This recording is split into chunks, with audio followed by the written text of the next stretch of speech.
Zaqatala rayonu Yuxarı Tala kəndində müəllimənin odlu silahla qətlə yetirilməsinin təfərrüatı məlum olub. Hadisə mərhumun atasının il mərasimində baş verib.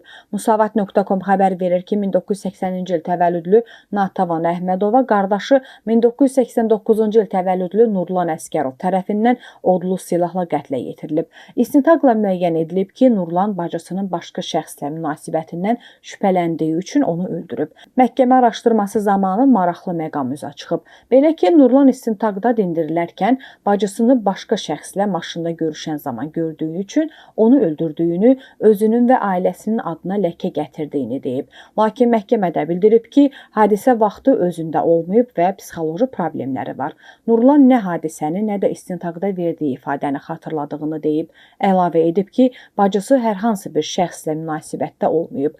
Bacımızla münasibətimiz yaxşı olub. Onun kimləsə görüşməsi barədə nəsə dediyimi, gördüyümü xatırlamıram. Əgər belə bir şey olsaydı, onu evdə yox, kənar bir yerdə öldürərdim.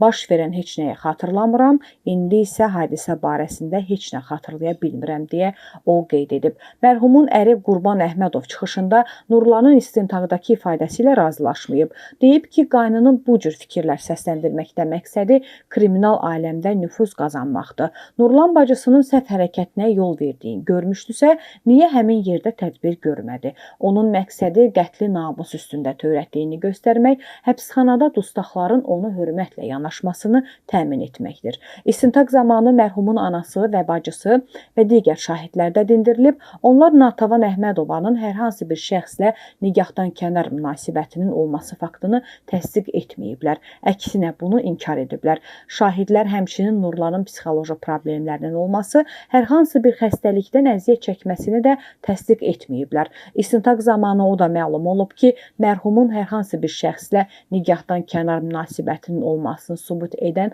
fakt, şahid, telefon danışığı və mesaj yoxdur. Ekspertiza rəyi ilə Nurlanın sağlam olduğu, hər hansı bir xəstəlikdən əziyyət çəkmədiyi, narkotik vasitə istifadəçisi olmadığı müəyyən edilib. Nurlanın məhkəmədə dedikləri özünü müdafiə məqsədi ilə verilmiş yalan ifadə kimi qiymətləndirilib. Məhkəmənin hökmü ilə Nurlan xüsusi amansızlıqla qəsdən adam öldürmədə təqsirli bilinərək 17 il müddətinə azadlıqdan məhrum edilib.